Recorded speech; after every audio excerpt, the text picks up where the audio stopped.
The following presentation is brought to you by the Realm Network.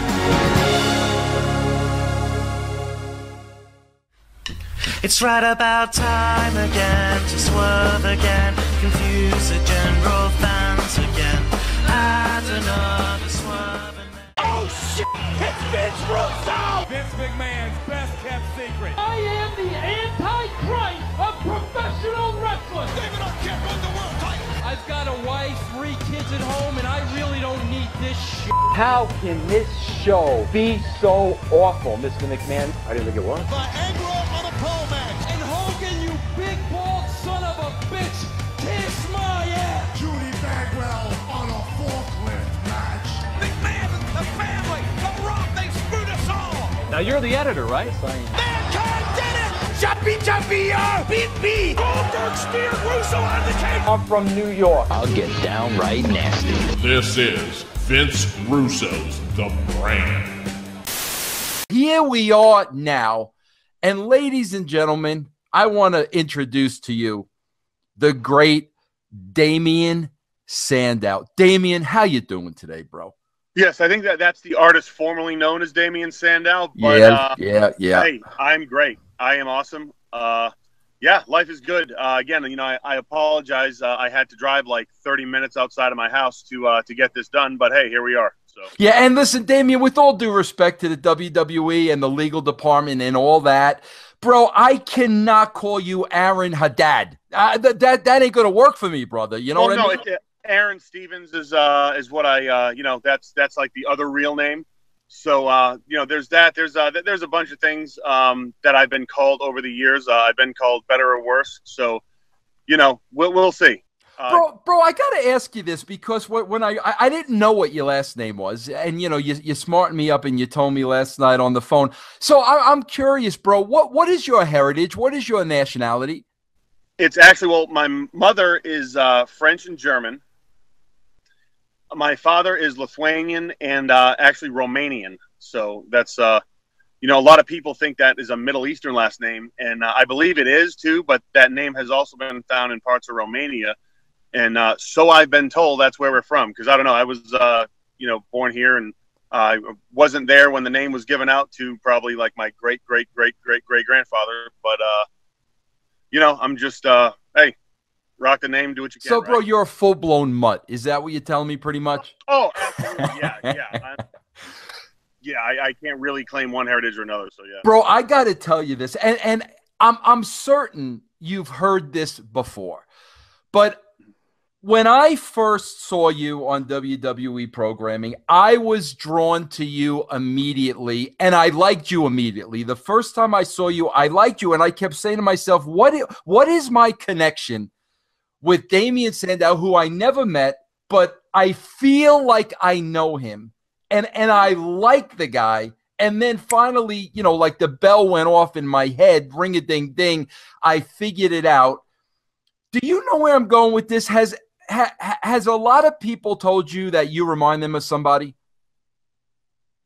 Yeah, I have gotten everything from Lanny Poffo to Triple H version 1 to, you know, I mean, I'm talking even like Gorgeous George.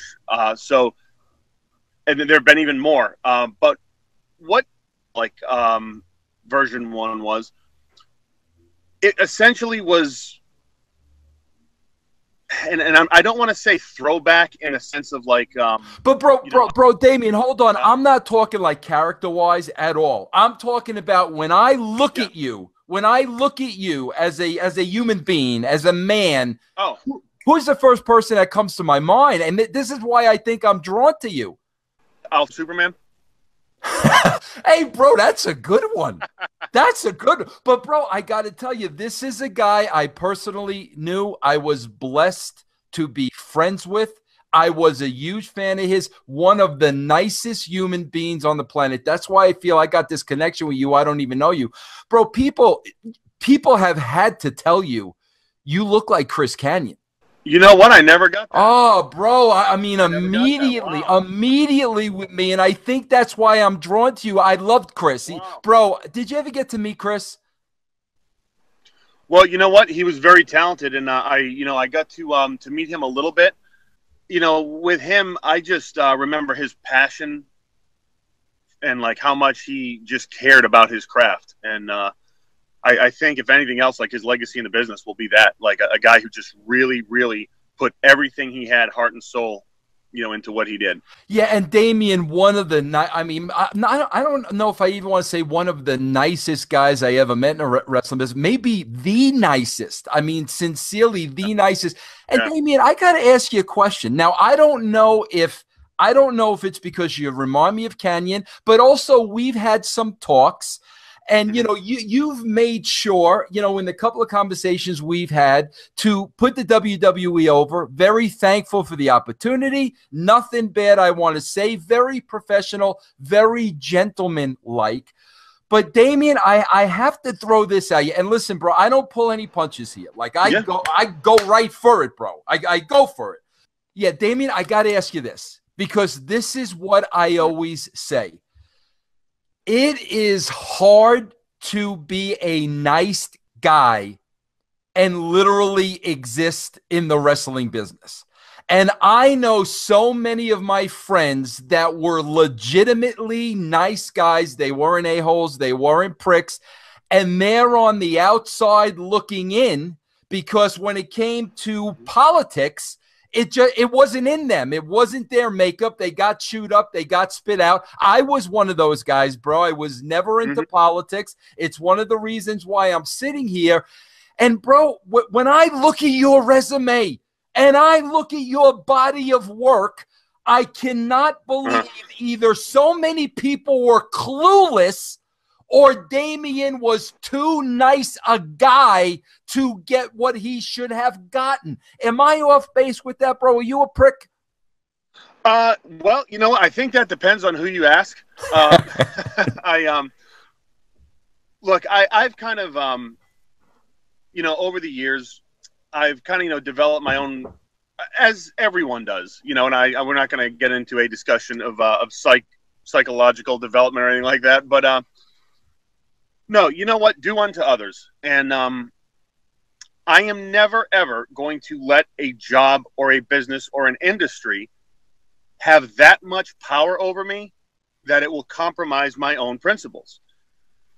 And it's not like in, my former employer that they, you have to be, no.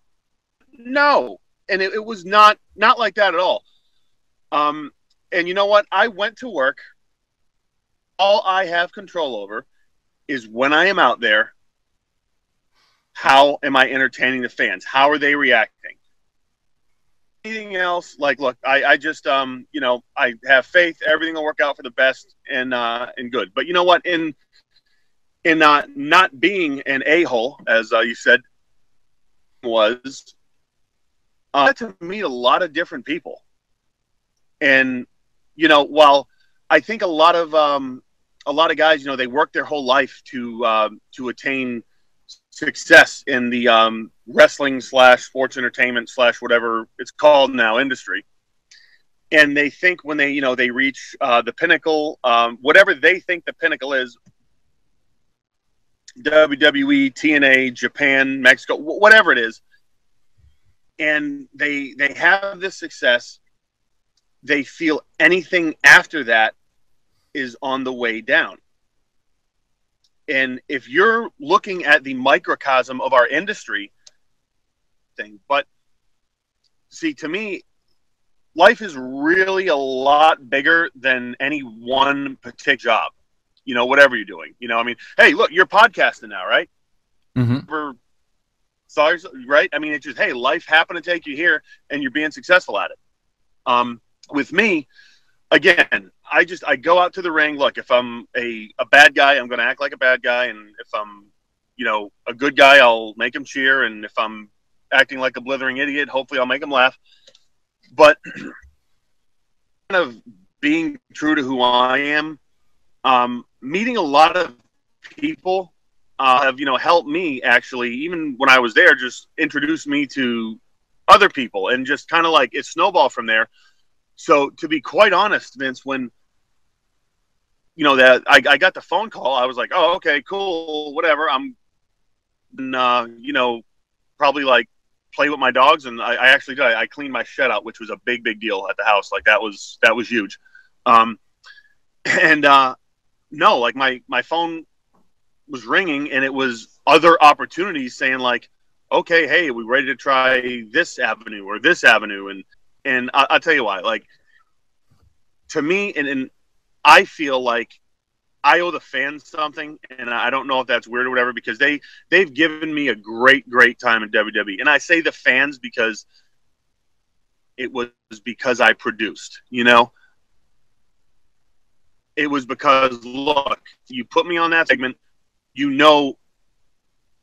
it's be good. You're going to hit the time regardless, and that's it. It was very much cut and dry with me. And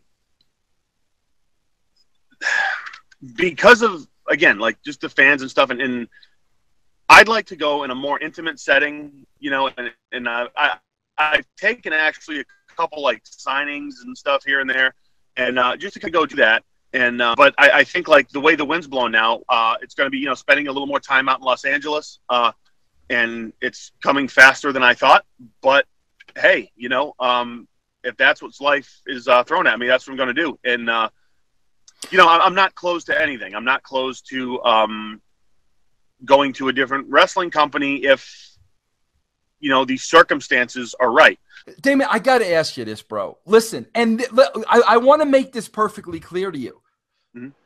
This is not a WWE thing. This is a wrestling thing. This is why I'm asking you this. This has not, bro, you could replace WWE with TNA, WCW, New Japan, any other wrestling company. Here's where I'm going with this, bro, because I want to get your perspective, as I could tell you're a night, bro, when we first made contact today, you got some pug dog crawling all over you. So I know what kind of a guy you are. That right there tells me what kind of a guy this is, okay?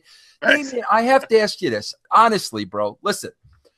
Wrestling from day one was set up. You guys are independent contractors. So right off the bat, you're positioned against each other. You're competing with each other. It's every man for themselves. There's no team environment. People can say there is not. It's the way contracts are set up. Now, here's why I'm asking you this, Damien, because at every company I work with, when a guy started organically getting over, okay, then the independent contractors would start kicking in. And I know two things. I know, number one, when I was at the WWE, I saw this with my own two eyes, bro. I saw people starting to get in Vince McMahon's ear when guys that weren't expected to get over, all of a sudden were getting the accolades from the crowd. All of a sudden we're starting to get over. And I could see the birds in Vince McMahon's ear, chirp, chirp, chirp, chirp, chirp. And I got to tell you this, Damien, this is the truth. I'm being honest. I saw that affect Vince McMahon on more occasions than one. I saw it affect. I saw it change Vince's mind about other people. I literally saw that. Now, I want to say this to you too. When I went to WCW, okay, bro, it was like I was a new talent when I went there. I was the booker now. I was writing the television, and there was a guy in charge at the time. His name was Bill Bush. Everybody was in his ear because they were trying to bury me before I even started. But this is what I'm getting at. I was kind of like you, Damien. I knew it was happening. I'm not a moron. I've been around the block a few times. But like you, I said to myself, I am here to write the best television I can and do the best job Vince Russo can do. I'm not going to get involved in that. But meanwhile, Damien, I knew what the end game was going to be. I knew if I did not play that game, they were going to win and I was going to lose when it came to my spot. So did you? Yeah. I mean, I'm sure you experienced a lot of that, and that's well, yeah. With that being said, I had never ever concerned myself with being anyone's quote unquote boy, or playing on anyone's team. Again, independent contractors, the best thing that I can do as an independent contractor is go out there and perform my best, whether I am the the intellectual savior or I am dressed as an astronaut. The only thing I can do is do my best, get the crowd reaction, and hope that that reaction sustains. And it's funny because even after being off television for several months, I'd make an appearance, and I mean the reaction is just, it was overwhelming. Mm-hmm. So look, if people want to go and take like active steps to try to cut someone's legs out politically, to try to make their life less profitable, or to try to take food off their table, to try to whatever, for no other reason than just to do it. And you know what, Vince, I'm being very honest with you here. That stuff comes back to you. Yeah, karma, bro. Yeah. Yes, and again, look, I have more people actually reaching out to me right now. Like, financially, I'm going to be okay. Like, I really don't care about having 5 homes and 3 cars and everything. Like, everything I need, I get everything I want. Really. Well, bro, yeah, and I can verify that, Damien, because you're living in the freaking woods. You're living in right. You're living in Petticoat Junction. We couldn't even get a signal with where are you living, a cabin? Yes. Well, it's no, it's actually it's the Mrs. house who she met me. Her family, they were farmers and everything, and so it's 35 acres in the middle of nowhere, and it's just, when I go there, man, it's paradise. I just sit on the porch at night, look at the stars.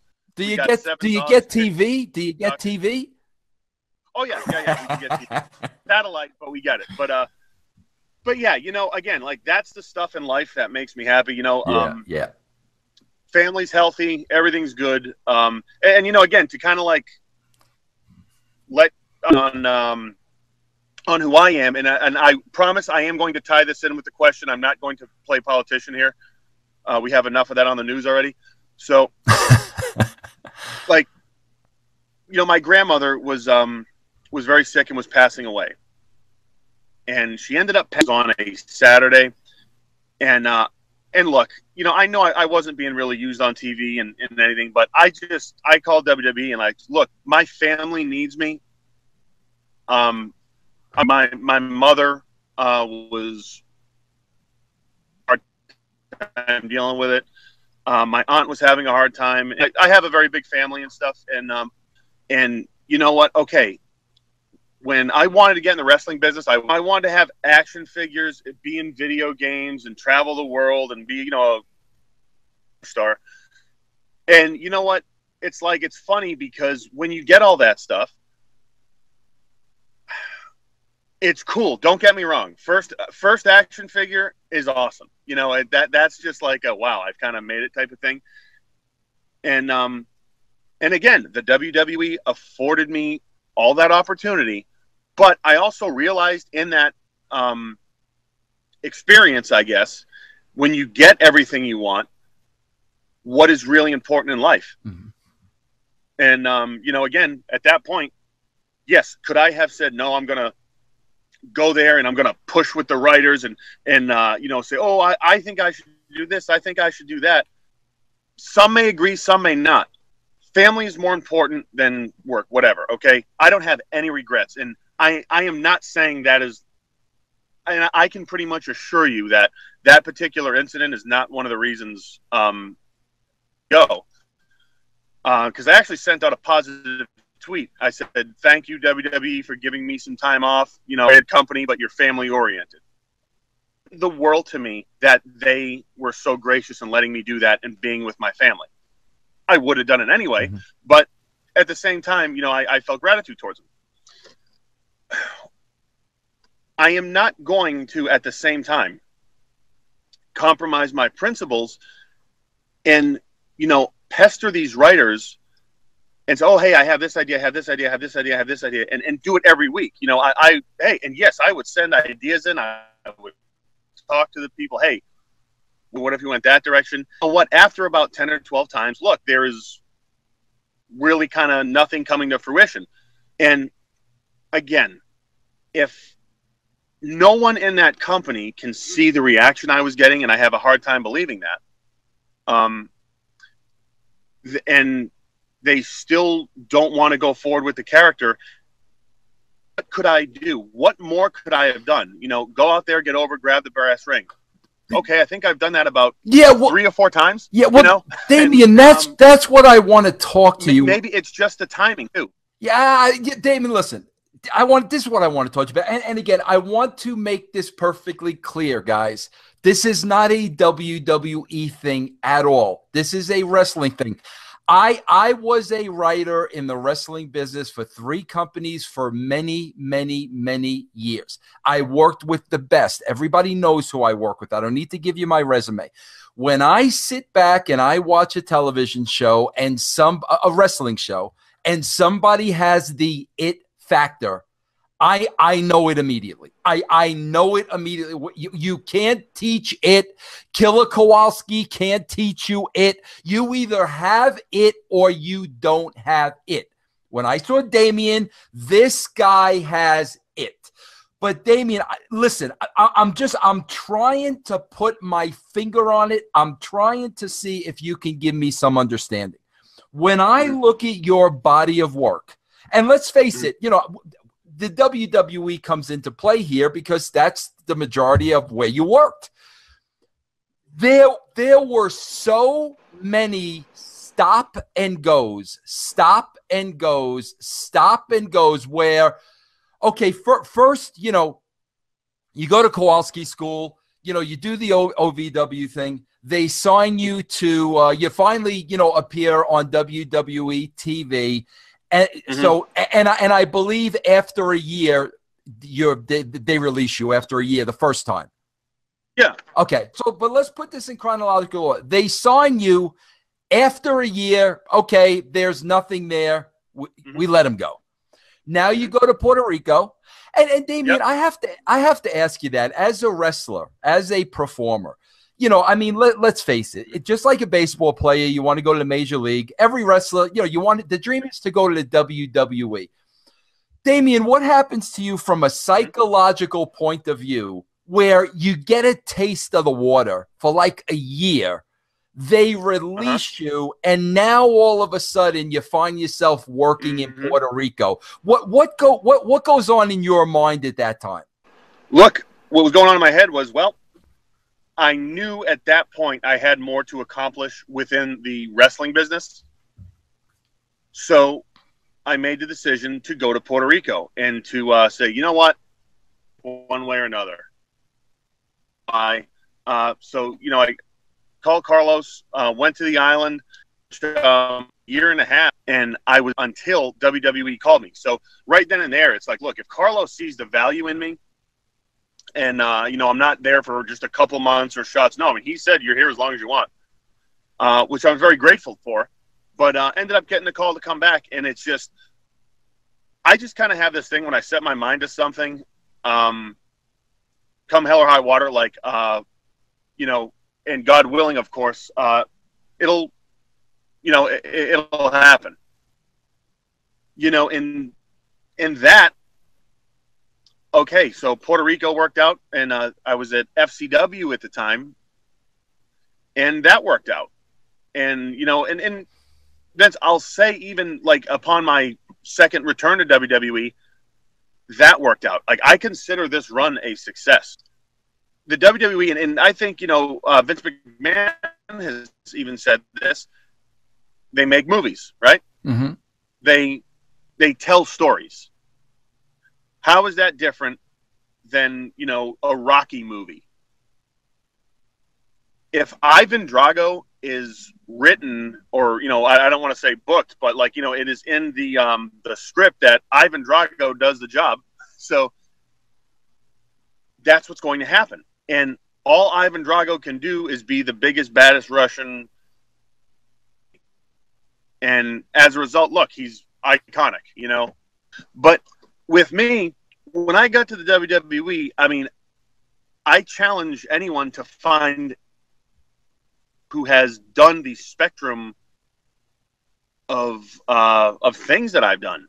And I said this actually in Rolling Stone. I don't want to repeat myself here, Vince, but I'll maybe with the video thing it'll come across different. 4 years I was there. If you look at the character I played from a performance standpoint, and from look, the WWE, look, yes, they were great to me, and I'm not trying to justify the creative team in this, but from the second I came on, bad guy, and you knew I was a bad guy. The way I talked, the way I dressed, the way I looked, and I had instant, as we call in the business, heat. Worked your whole career to get that level of heat, which I had after about 1 or 2 weeks. Again, some of the matches I've had, like the Money in the Bank, that was great, but like the street fights I've had with Sheamus, the street fights I had with Ziggler, the when I cashed in and lost to Cena, you know what I mean? That was what I think like 3.5 segments to just knock down, drag out. I've done that, and that speaks for itself. Yeah, but Damien, that's the thing, bro. Here's what I'm getting at. That does speak for itself. That's what I'm having a hard time with. Let me back up, because everything you just said we're going to cover. I want to go in chronological order. When they call you back a second time, now you were there for a year. They know who you are. They got a taste of your work. Now you go to Puerto Rico. Now you get even better. Now they're calling you back a second time. When they're calling you back, are they calling you back with an idea? Is there something they want to specifically do with you when they call you back that second time? No. Okay. I thought they needed bodies for NXT, and that's why. Okay, all right. So you go back a second time. Okay, fine and dandy. Now, obviously, bro, listen. The way I look at Money in the Bank, it's the old way the WWE, like going back to the freaking, Pat Patterson days. The Money in the Bank basically should be used the same way an Intercontinental title used to be used. That's the next guy. Like that's the next guy. That's what the Intercontinental title used to be. I would think Money in the Bank is that same tool. So obviously you earn that. Somebody said, let Damon win Money in the Bank. Somebody's got high hopes for Damon, for the work you've done. Okay, so you go there, you prove yourself. They're not just going to hand you Money in the Bank with a roster of 70 guys. You earn the right. So you win the Money in the Bank match, but that goes nowhere. I don't understand that. If somebody says if somebody says Damon's going to get Money in the Bank, that tells me right there we're going with this guy. He's proved himself. This is a big victory. This is the launching pad. We're going to get him to the next level. Now, you're a great performer. You're going to perform the same way. You didn't let anybody down. You got the Money in the Bank, but then like it seems to me like you hit a brick wall. Well, again, all I could do, and to me, brick wall in terms of what was being written for me, maybe. All I could do was keep my heat. All I could do was continue to put emphasis on, yes, I have the Money in the Bank briefcase, and guess I'm going to make you people hate me. So, when it was kind of in that, I was not winning as much as I could have been. And again, all performance, I had the idea of, look, every friggin' match. And then at the end, give me the microphone and steal your money in the bank, you know, or Mr. Money in the Bank, whatever I said. Let me do that, and that's going to make people hate me even more. It's just extracting emotion out of people. And that worked. But I kept my heat despite everything. And again, but Damien, hold on. We can't just say, we can't say despite everything. I want to understand that, and I don't want names. That's not what I'm looking for. Here's what I'm looking for. The WWE, in the opinion of Vince Russo, who worked there and worked with Vince McMahon, in the opinion of Vince Russo, we have a star here. We got a star here. We got a guy that's easy to work with, that's easy to deal with. He's not a headache. He gets everything over. Now, you're the guy getting everything over. You know you're getting everything over, but, like, it's going nowhere. In your mind, there's got to be some reason for that. You know what? And, yeah, at the time, I'm thinking, well, what is the reason? What is the reason? And, you know, again, due to the nature of the business, Vince, that you're going to question that. And I reached a point around there where I said, look, I can question this and I can find out who. And you know what? I am sure, look, that for one reason or another. Did you hit on Stephanie at any time? No. So we could take that out of the equation. A police officer and that would. Okay, so go ahead. So you're asking yourself, you know, why? What's going on? Go ahead. And again, it's just going on. And look, whatever the reason was, I'm like, overcome this by simply being good. And I would also check in. Hey, anything you want to see more or less of? And no, you're doing great. You're doing great. Cool. Maybe it's circumstantial. You know, again, I look at it's the play, it's a movie. All I got to do is keep that reaction, keep myself at a level where when my music hits and they express their opinion, you know, and I did that. I can honestly say I did that. Hey, and Damien, let me ask you a question. When you keep going, and I know exactly what you're saying, bro. I get it. When you keep going, is there anything more I could do? No, you're doing great. You're doing great. You're doing great. I have to ask you a question. Did you ever go directly to Vince McMahon and basically say, Vince, I feel like everything you've given me, I appreciate it. I feel like I've gotten everything over to the best of my ability. Is there something I'm not doing? Did you ever go to him directly at any point? Yeah, and he just said, no, very entertaining. You get good reactions, and he was happy with everything. So, cool. You know what? I just keep on trucking. And, then the next thing I know, I'm dressed as an astronaut, Abraham Lincoln, and all that stuff. Cool. Damien, Damien, what about the level? What about, listen, and I hear everything you're saying, and I believe you wholeheartedly, but there has to be a level of frustration at this point. Oh, yeah. Yeah. I mean, to me, it's not about, okay, like everyone at some point is going to get frustrated. Right. Right. So, and this is whether you are working for the WWE, working in an office, whatever it is. And yes, like, okay, man, I really want to be world heavyweight champion. I really want to. Okay. Now you have two choices, and this is Aaron talking. You can give into that frustration and continue to go to work and be miserable deeper in that hole, or you can say, well, in the poker game of life, I was dealt a hand that most people would think is, not the best hand. How do I play it? And that, again, because, I mean, Vince, this is from being let go previously to, being stranded on the island, as I say, when I was, at times I was the only American there. But when you go through these, because it was such a, I mean, I was 20 years old. I was the prodigy that missed. And then next thing I know, when you deal with adversity like that, giving into it is letting it win. So that was when I was like, hey, whatever you give me, so long as I'm on TV, I'm going to give something, and it's going to be memorable, whatever it is.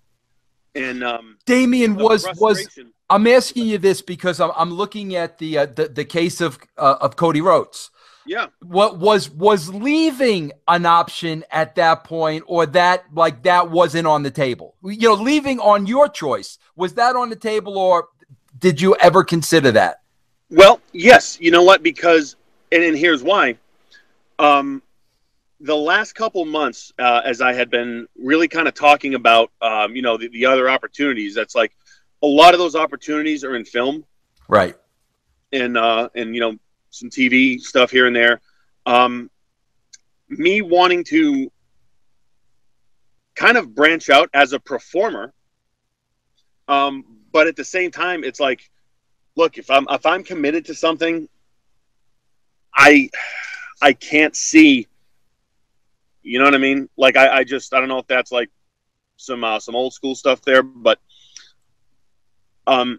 you know, I was pretty close to having an opportunity to do something fairly cool. And, well, you know what? I was on the overseas tour and this and that. And fine. I signed up to be a WWE superstar. That's what I'll see through. And the beauty of this now is, look, in this happening, I now have these other, you know, Aaron is the guy who played Damien Sandow. And I think, you know, I've been called Sandow, I've been called Mizdow, I've been called, you know, I know when I was going through the dress up someone new every week. One of the things I know, in that I don't know if everyone that works in WWE does, the reaction I got, the fans were invested in me as a performer playing Damien Sandow, and the guy playing Mizdow. Macho Mandow was also, but you know, and I go back to the time when it was right after I finished my my feud with the Miz, and I just went to the ring and just talked to the fans. And I think it was somewhere in the Midwest, but it wasn't, you know, people didn't think it was going to get the reaction it got, and it went. I mean, the place was rocking. And all I did was talk to them. 4 years ago, I showed up to the WWE with a blue bathrobe and blah, blah, blah, whatever else I said. And it was genuine. It was heartfelt. It was real. And it was just me. And they bought it. And after that, I thought, okay, cool. Off to the races. I've just, you know, the question of how do we get a Mizdow? Well, I just kind of did that. Yeah. And the next week, I'm dressed as Randy Savage, no explanation. You know, again, I could have given in to the frustration and say, wow. But I just looked at Joe Henning and I said, man, this is what we got. Guess what we're going to do?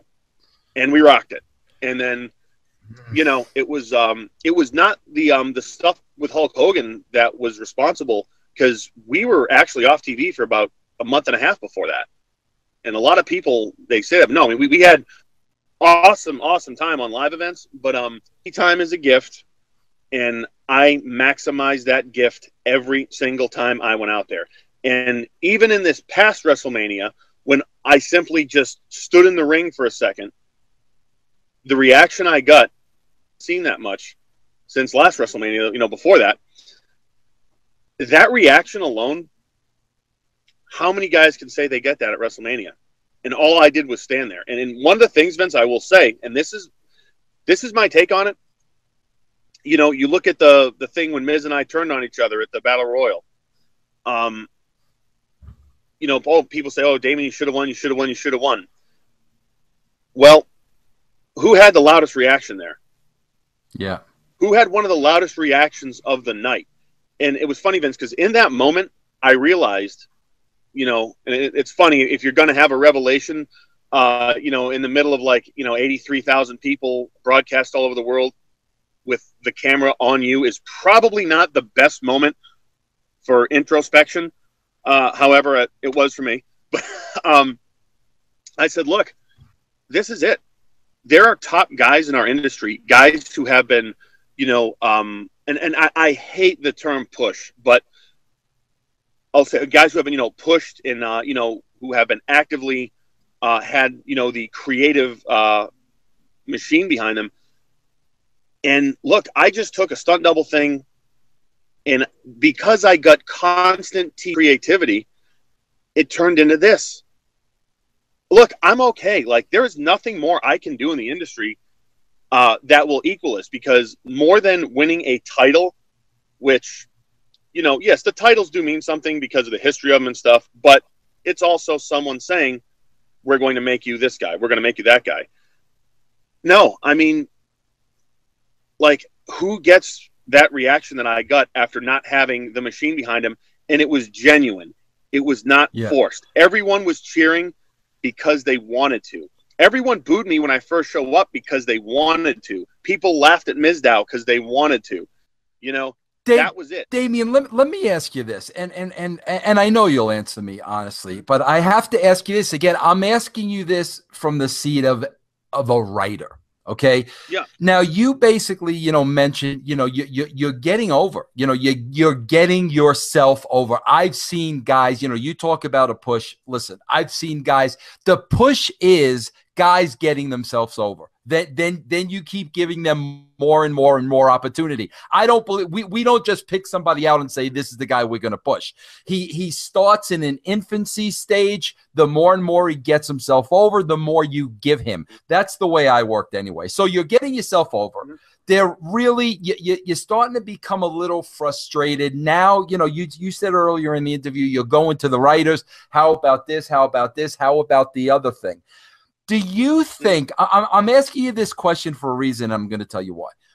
Do you think maybe by going to the writers and giving them ideas, do you think that maybe somebody took that the wrong way, and at that point in time we're trying to set you up to fail? This is why I ask you this, Damien, and you'll understand when I ask you.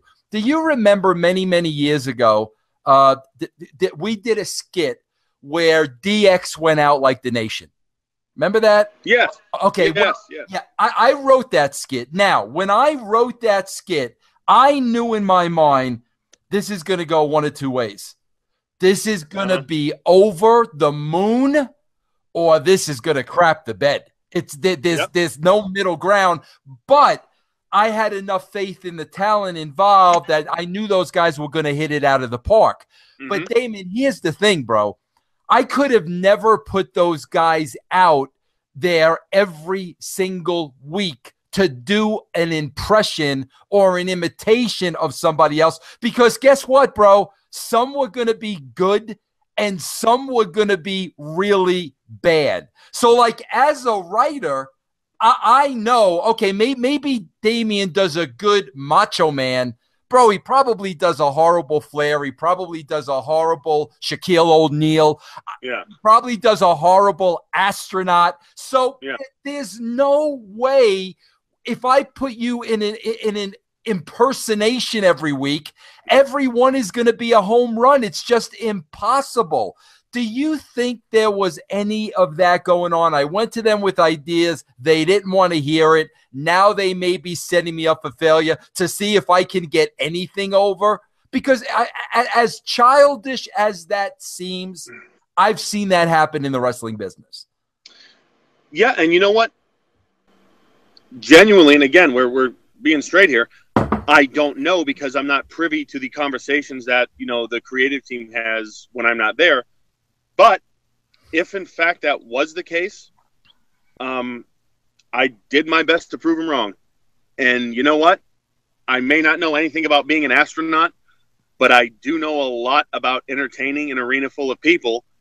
And if I have to do that with an astronaut suit on, by God, it's going to happen one way or another. Yeah. And that was my philosophy. That was what it is. It's like, that's a great philosophy. Damien, these impressions, these impressions or these things, if it was spot on, it wouldn't be good. I mean, I'm a grown man dressed as Abraham Lincoln or an astronaut as Davy Crockett. This has to be taken, with a grain of salt and done with a wink at the camera, going, ha ha, look at this. That's the way you entertain it.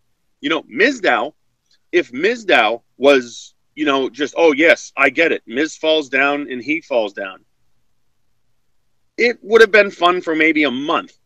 No. Mizdow was done with a wink. There was so many different layers to why that worked and did it in the first place, and that's why it was as popular as it was, because the fans got it. Yeah. Brooklyn was the crowd that turned up. Yeah. Damien, you're saying something that I've said so many times, and you're saying it, and I'm so happy that I'm on Podcast One now, because I know a lot of wrestlers are going to hear this. And this is what I told them all the time, because listen, not everybody's going to be happy with creative. I mean, first of all, as a writer, I'm sitting here, I'm writing for 50 different guys. There has to be top guys, there has to be mid-carders, there has to be guys at the bottom. Exactly. Not everybody's going to be a main event. And here's the thing, listen, bro, sometimes you got to make chicken salad out of chicken shit. I get it. And here, Damien, here's what I used to tell the guys all the time when they weren't happy with creative. This is what I used to tell them, and I hope the boys are listening to this, because this is where, Aaron is going to go on to bigger and better things. What I used to tell these guys were, when we give you something creatively, you have to go out and do the best job you can, because it is television time to promote your brand. You should not be complaining about your angle. You should not be complaining about your doing. You're on television. That's all that matters. You would not be able to afford this television time to get your brand over. So if you don't like my creative, do it the best of your ability to get your brand over, because guess what? As an independent contractor, sooner or later, you're going to have to go sell that brand somewhere else. And that's exactly what you're saying. Hey, 100% could not have said it better. Absolutely. Absolutely. And you know what? What you said too, Vince, and it could have been as simple as this. Look, I mean, there's top guys, there's mid-card guys, there's guys that are, are used to make other guys look good. Sometimes, okay, if, and not just WWE, but, in business, you have a business plan. Look, the business plan is, 3 months, 6 months, a year out. And this is the direction we want to go with these guys. Look, if something unexpected happens, when you're in a corporate boardroom and you're dealing with, numbers and facts and figures, maybe it just wasn't, okay, I wasn't designed to get as popular as I was, but it did happen. And look, should plans have been changed? Either way, look, there are a lot of talented guys, and I have a lot of friends in the WWE, and I all of them. But like I said, that article in Rolling Stone, which I was amazed at, that was front page of RollingStone.com, and it was actually the most read article on the website, which is huge. It wasn't even in the wrestling section. That was like in, top billing type of deal, which again, it made me as a performer feel good that, wow, enough people kind of knew who I was, were familiar with my brand to read the article. All I can do is the best I can do. Yeah. And you know what? In the 4 years I've had in WWE, I took the fans on a spectrum of emotions, and every emotion. When I was hated, people hated me. When I made them laugh to do ridiculous things, I mean, we saw what happened there. When I talk as a genuine person, as a, quote-unquote babyface, the emotion was genuine. It was for people that strive their whole careers to get one or two of those things and never get them. I am blessed because I was allowed the platform to do that, and it worked. So, again, if I say I know what I'm doing and my track record speaks for itself, either way, I'm going to be fine. And, I'm excited actually about where the future's going. I mean, this film stuff, I was studying Shakespeare this week I go to another class Saturday. We thought I'd be doing it. We're going to get to all that for a second, but bro, I got to back up with you for a second. First of all, Damien, this is what you're saying. And this, bro, I get everything that you're saying, because this is what I used to tell the boys all the time. Yes, I was the writer of the show, but bro, there were some times when things were out of my control because I did not own or run the company. So a lot of times, you know, I used to tell the boys exactly what you're saying. Listen, all you can control is your performance. You can't control anybody else. You can't control what they're thinking. All you can do is control what you do. And second of all, Damien, I agree with you wholeheartedly on this. Everything happens for a reason. So that's why you're where you are right now. Damien, here's the thing. I'm going to pay you the highest compliment I could ever pay you. This sums up the Mizdow character. And then I want to talk about, I'm going to mark out over Mizdow. I have some Mizdow questions. Then we're going to talk about what you're doing now. Here's the greatest compliment I can give you. I've been married to the same woman for 33 years. My wife has nothing to do with wrestling. She had no idea. Bro, my wife knows nothing about my career. Nothing. Zero. Congratulations. Yes. She's been totally like isolated from wrestling. Bro, this is the God honest truth. When you were doing Mizdow, this is the greatest compliment I could give you. I literally called my wife in the room and I said, you've got to watch this guy. I've never done that before in my entire life. Never. Not for Hogan, not for Savage, nobody. I said, you've got to watch this guy. And she sat there, not a wrestling fan, nothing. She got it. She was entertained. She thought it was hysterical, bro. I can't give you a higher compliment than that. Bro, explain to me the birth of Mizdow, like from the idea that they came to you with and how you progressed that idea week after week after week. Okay. And nothing fancy, but this is the truth. So after dressing up as various people, okay, you're going to be Miz's stunt double. So we got, similar outfits and everything. And one time on Raw, I was standing there, and Miz went to put the figure 4 on someone. And I don't know why. I just said, I probably should practice putting the figure 4 on. So I just did it real soft. And then it was, I forgot who it was, but someone said, did you actually put the figure 4 on the Invisible Man? I go, yeah, I did. That was awesome. Like, oh, all right, well, cool. Someone noticed it. So the next week, he got hit and fell down, and I fell down. And then he put the chin lock on someone. I put a chin lock on someone, and it just... And one of the writers at the time came to me and said, look, whatever you're doing, they said, do more of it. If it's too much, we'll pull you back. And I looked at him and I said, you realize who you just said that to? He goes, yep. So, okay. And boom. I mean, it was just, the thing about Miz and I, we would never rehearse. Raw, pay-per-views, no. We would just, look, you're going to go out there and wrestle, and I'm going to find some way to do what you're doing, whether it's a suplex or I'll find something. And, yeah, I mean, it reached levels of ridiculousness. I mean, I never thought, I remember in there while I was doing this going, there's no way. There's no way. And then, yep, absolutely. It was fun. Again, it's amazing what a little bit of TV time and some freedom to do. Again, and yes, Mizdow was great, but if again, freedom with other characters, it would have come off just the same. I just, consistency and creativity equals, I think the best stuff. And, okay, you can say the Attitude Era, but look at some of the top stars of the Attitude Era. Yep. That's what it was. Yep.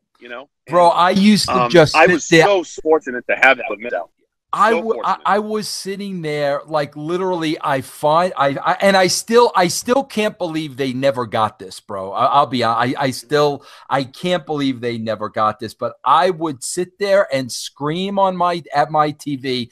Will you just ISO a camera on this guy? Yeah. Just leave the camera on Mizdow. Do you not understand what he's doing is more entertaining than what's going on in the ring? It used to drive me crazy because I'm sitting there. I don't care about this match. I want to see freaking Mizdow on the outside of the ring. And nobody ever picked up on, let's put an ISO camera on him so we can go to him at any time. It drove me crazy, bro.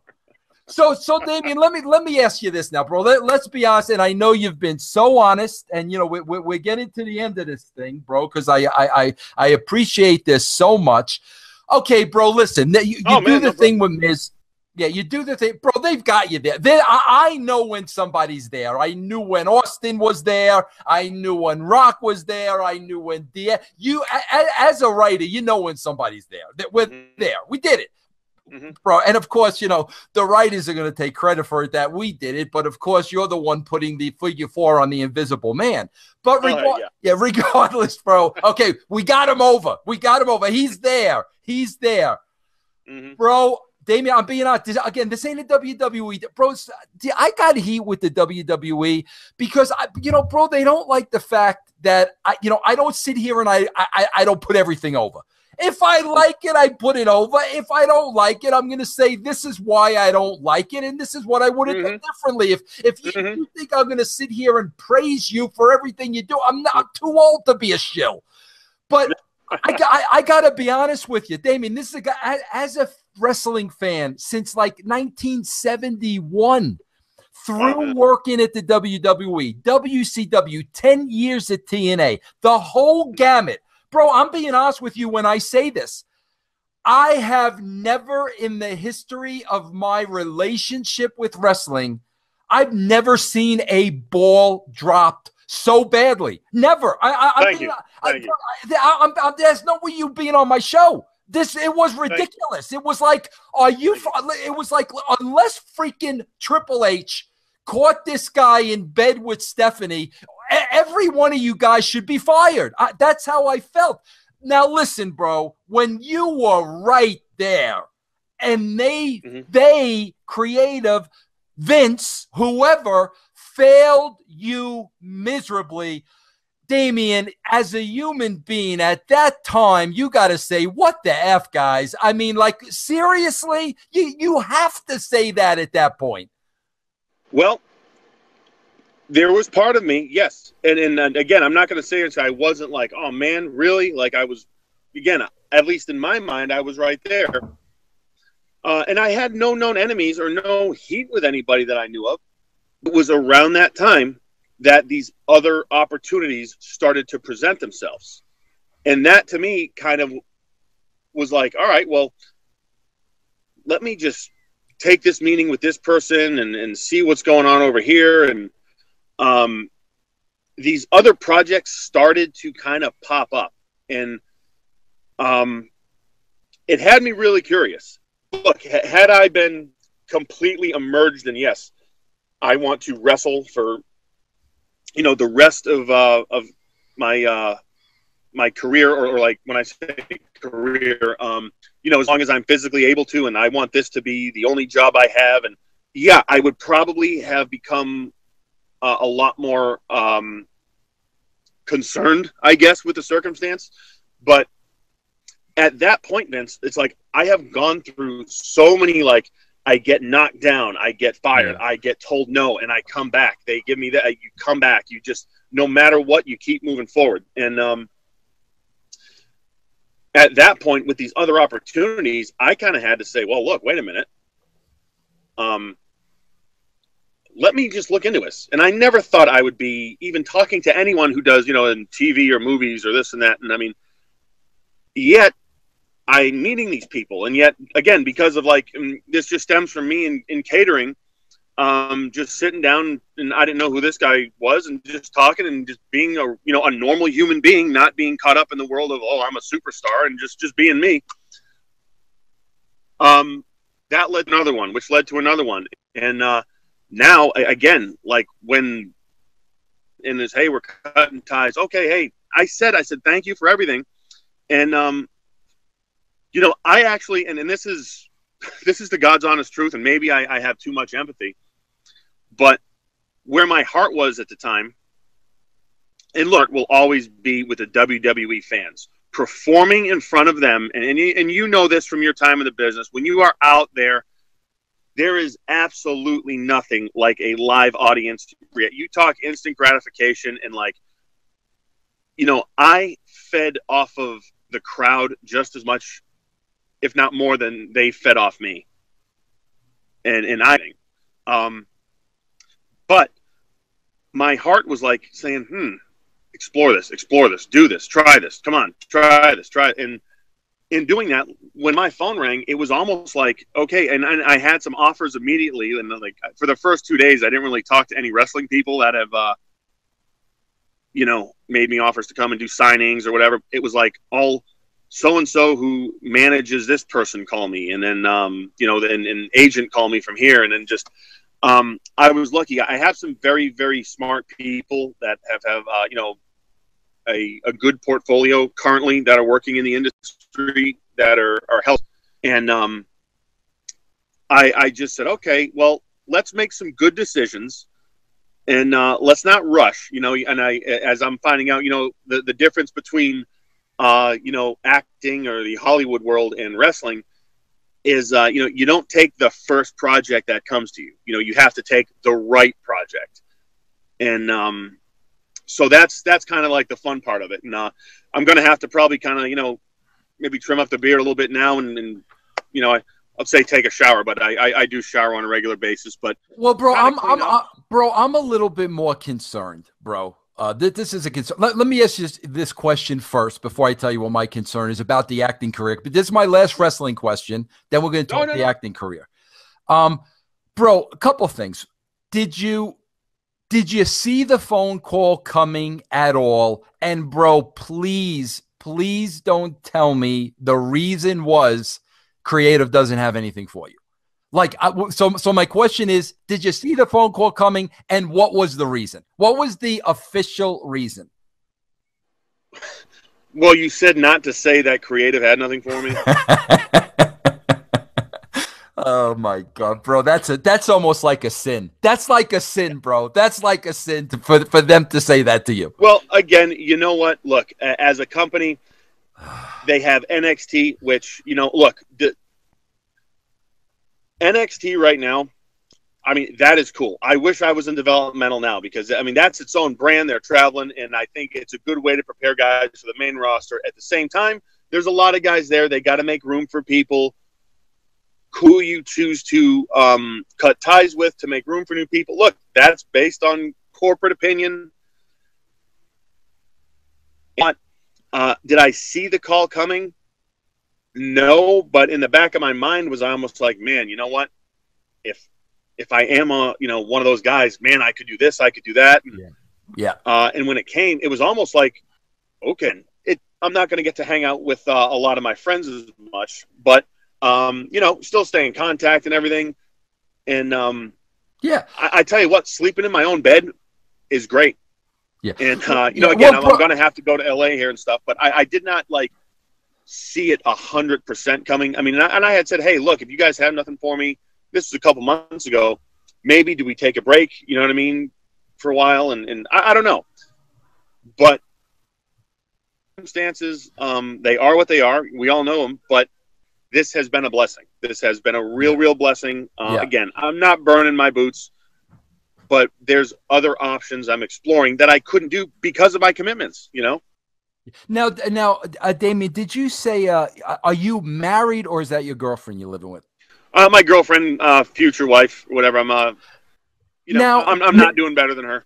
Now, in order to keep sharp for the acting career, you know, and now that, you know, you're now with the WWE, do you sometimes walk around the house mimicking everything she does?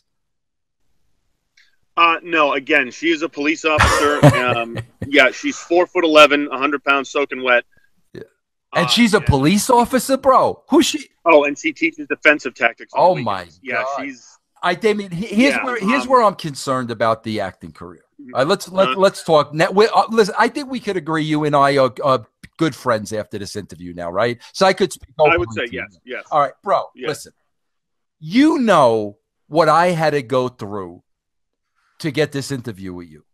You had to go like 6 counties over in order to get a freaking phone signal so we could do this interview. Yeah. Bro, what if Martin Scorsese, for argument's sake, what if he comes calling and he's trying to get a hold of you in the sticks of wherever you're living, bro, and Martin Scorsese cannot get a hold of you, and we missed that opportunity, bro. Now what? Well, I do have Wi-Fi at the house, so I can get iPhone to iPhone. I can get email, and we do have the bat phone, the landline, which my management company has, and very easy to get a hold of. They have the iPhone, so if in fact Scorsese was looking to get a hold of me, he could easily do that. But based on, again, the nature, the Google Hangout thing, yeah, man, we're getting maximum signal here. But no, and it's for the last couple of weeks, I went to the Derby. I went to it was great, just hanging out, relaxing. Yeah, bro, I'm a little confused because I'm trying to figure out exactly where you live. I know you went to the Derby. You let me know you're a huge fan of that. I know, bro. I went to school in Evansville, Indiana, so I know the 812 area code is in Indiana. Bro, where exactly are you living? Over the bridge. It is right over the bridge. When I say right over the bridge, it's about probably 15 miles north of Louisville. So we call it Kentuckiana. That's the big thing. Kentuckiana. It's in Indiana, but it's a suburb of Louisville. What city is it in Indiana? Scottsburg. Bro, are you a big horse guy or just the Kentucky Derby's a big thing? Well, you know what? Again, like after living in Louisville for as long as I have, and I mean, I still do a lot of my charity work is down there. So I'm still in the city quite a bit.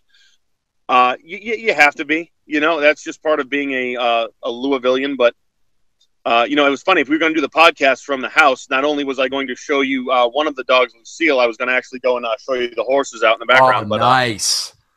It is. It's a way of life down here. It's a culture. And, but yeah, I don't go to the track like really regularly or anything, but, it's just the whole culture of the Kentucky Derby and what it is, and it's just like it's a point of local pride, so that's a good thing. But I got to ask you this, and then we're going to talk about the acting career, and we're going to wrap it up. But I got to ask you this, bro.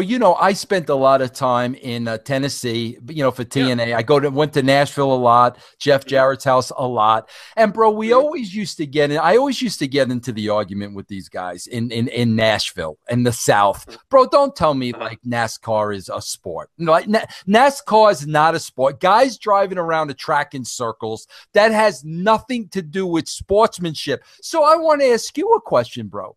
Is horse racing a sport? I'm going to say yes, in the sense that is it a sport for humans?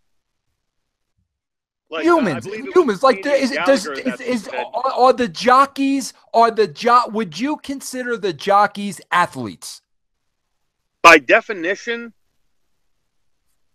but I mean, their equivalent of athleticism. I mean, sitting on a horse and I guess bouncing up and down. I mean, and now, look, I've been to some of the horse farms and start running, the ground shakes. There was one horse, his name was Point Given, and he was just out. He was out to pasture, and he's it's like $250,000 to sire him. I was out there feeding him peppermints, and I took off running just to see what he would do. And with these horses, they are trained. When they see movement, they go. And when he took off, he did about 3 laps around his corral. And, you talk impressive. Yeah. The ground shakes. It is really cool. So the horses are the true athletes, in my opinion. But I guess the jockeys have to be athletes just to be able to hold on pretty much. Yeah, and the next time I see Pat Day, he may be upset with me, but he's a great jockey. Yeah, or was a great jockey. So let's talk about the next big chapter in your life, bro. You successfully sold the brand for the last 4 years. You got Hollywood calling, Hollywood knocking, if they can find you, bro. If that's what I'm worried about. Well, yeah, I mean, if it's yeah. deliverance too. Now I'm reading that you're actually, is this right? Are you actually studying Shakespearean acting? Yeah. So, okay.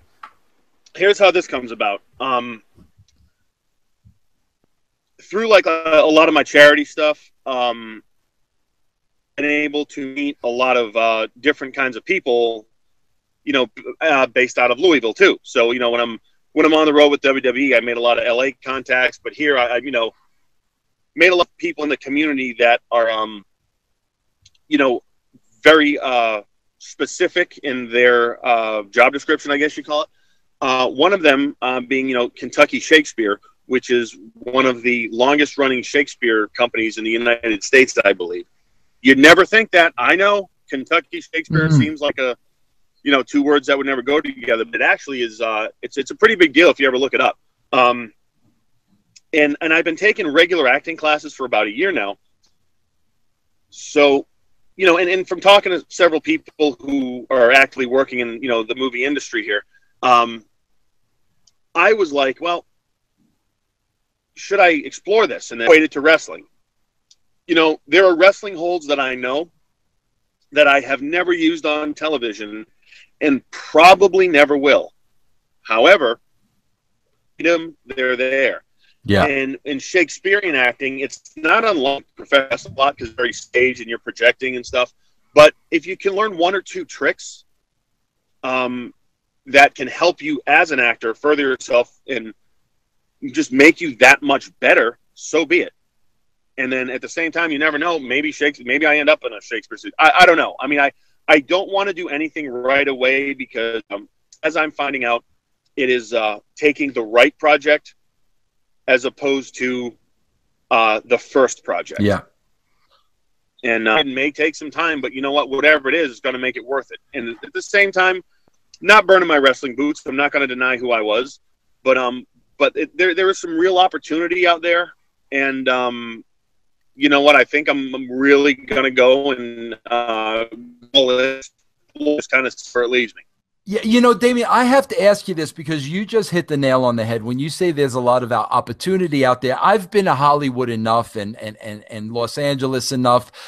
Listen, bro, there is such a need of programming and television right now that there is no doubt on my mind if an individual with talent and with drive and with ambition, if they plant themselves right smack in the middle of Hollywood, there is no doubt in my mind you will make it. But what I've learned about Hollywood is a big part of it is you have to be there. But I believe if you have talent and drive and you're there, So, bro, but it seems to me you're living a beautiful, wonderful life now on the farm with the horses. Nobody could find you. A little bit of seclusion. Yeah. Are you ready to make this move, bro? If you have to. Oh, life is about balance. I have my actually several friends out in Hollywood that I stay with them when I'm there. And you know what? When I'm out there, I'm working. It's not like I'm out there, on Sunset partying. No, like when I'm out there to work. I'm out there to, you're taking meetings or, just doing something every day, probably more than one thing every day. And then, okay, well, we've done this. We've met with this. Really nothing more we can do. Our meetings have been, with casting directors. Okay, you got 2 weeks off. Guess where I'm going? Cue the banjo. Yeah. Well, Damien, listen, bro. And that's it. Life is about balance. Yeah, life is about balance. So that's it. Listen, I want to give you the opportunity before we go anywhere. Bro, put out there, tell them where they can find this Rolling Stone article. Tell them where they could, find you on Twitter. If somebody has a booking, if somebody wants to talk to you, about, acting. I mean, how can we get a hold of Damien Sandow now? All right. So Twitter is the Damien Sandow. And I think it's at gmail.com. But, you know, again, my schedule is pretty full. And by the way, if anyone has emailed that and I have not gotten back to you, I have someone handling that. And there's an LA trip scheduled, you know, I think in the next, week and a half, be out there for some time because there's some stuff that's very positive. But you can get a hold. I guess I have to get an Instagram now. I mean, I'm very much, you know, 10 years behind technology. I can see that. I'm a minimalist. You know, the Twitter thing is good, but yeah. You know, yeah, that's the best way to get a hold of me. And on Twitter, give me a shout or whatever. The Rolling Stone thing, you know, type in Damien Sandow. I'm sure it'll show up, and or Aaron Stevens, which is the name. But yeah, that and I know also another cool thing, and I'm throwing out there. Are you familiar with the show Gallivant? Gallivant. It sounds familiar, bro. Okay, a very, very unique show. It's like a committee, very eclectic and very unique. And there is a petition out there now using the hashtag More Gallivant. And if you go to my Twitter, you'll see it. I was actually part of a music video that featured the cast of Gallivant, and I guess the only three outsiders was William Shatner, Mark Hamill, and me. So when I was approached with that, I'm going, yeah, okay, William Shatner and Mark Hamill, yeah, we can do that. So that was cool. And you know what? I was a dancing fool, but no, it's a great show, and you know, you should definitely go check it out and stuff. But yeah, so there's just, again, it's like I wake up every day and I don't know when my phone rings and it's my management company. If it's like Brian or William, they're like, all right, we got this going on, we got that going on, and okay, let's do it. So, bro, listen, you got to give me a word now. Now that you and I, you know, I mean, I've already confessed I was the biggest Mizdow mark on the planet. I made my wife. Yeah, my wife sat down and watched it, for crying out loud. Okay. Well, again, you know, and that's what it is too. Not to cut you off, but again, in my opinion, when you can appeal to not just the wrestling fan, but to mainstream people, that is how you expand your audience, and that's something that I like mainstream. And what appeals to the largest demographic? So that's the only this could be a whole other conversation, but that's what the WWE is not doing. They're catering to fans they already have, in my opinion, when you need to go to the masses in order to grow your audience. But that's another story for another time. But this is what I wanted to say. Now that we're pretty much BFFs, we've had this conversation. I was able to track you down, bro. The next time, like, I try to get a hold of you, I'm not going to have to go through people. Am I? Like, oh, yeah, Vince, call my people. You're not going to give me that next time, bro. Well, you know, you do have the bat phone number, right? I do have the bat phone number. Yes, I do. Go. That's good. It. Yeah, because I listen, bro. I know. I've said this a million times, and I told this once to my buddy who was a lot like you. He was so freaking talented that he needed to be doing other things in wrestling. But I said this to my friend Eric Young over at TNA. And I said, Eric, let me tell you something, bro. The cream always rises to the top. You cannot keep good talent down. You can't. And Eric went on to get his own television show on the Discovery Channel. Eric went on to do great things. Bro, I know. Listen, I told you, bro. I know it when I see it. You are so freaking talented, bro. I believe you could write your own ticket. I believe you're going to wind up doing whatever it is that you want to be doing, my friend. And Damien, I wish you all the luck in the world, bro. Well, thank you, man. Back at you. And no, thanks for having me on. I appreciate it. It's right about time again to swerve again, confuse the general fans again.